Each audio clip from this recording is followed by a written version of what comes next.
ไปดีขอโทษซื้ออย่างเนาะคือสีทองอยู่บ้านแดนนะคือบ้านชุมนี110ปูนแข็งสวรรค์เดี๋ยว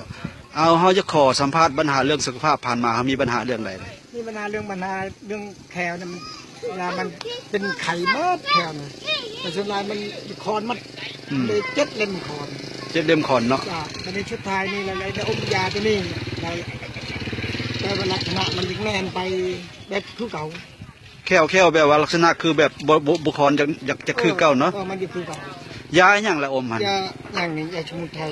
เอาขึ้นให้เบิ่งเดี๋ยวดูหันนะยาสมุนไพรยามหัศจรรย์สมุนไพรเนาะยาหัศจรรย์สมุนไพรแล้วเขาเฮ็ดอะไรเขาอมจักเทื่ออมมือหนึ่งในช่องชุดชามชุด12 โมง 6 โมงตอนแรกตอนเช้าอม3 เทื่อเนาะเดี๋ยวนี้ฮันแบบเป็นจังได๋เลยสันแคว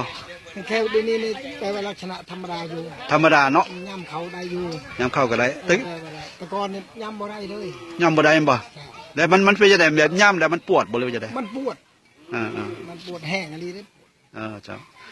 แล้ววันนี้นอกจากปัญหาเรื่องแข้วแล้วเขามีปัญหาอย่างอีกเรื่องสุขภาพเรื่องปัญหาเรื่องเป็นมึนเนี่ย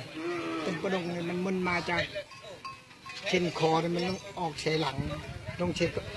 กระพุ้งแล้วลงเฉยแข้งขาแล้วสุดท้ายหางยางไปเลยมันจะเป็นมึนหลาย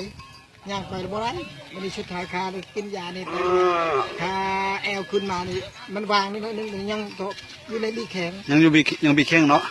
เขากินจะกวดแล้วนะยาขวดเดียวนะขวดเดียวเนาะถือว่ามันก็ใครที่ว่าแต่ก่อนหันย่างไปใส่กระบอกบอยากบ่ได้เลยแล้วอยู่แต่เฮือนบ่อยู่นี่จะอยู่แต่เฮือนตลอด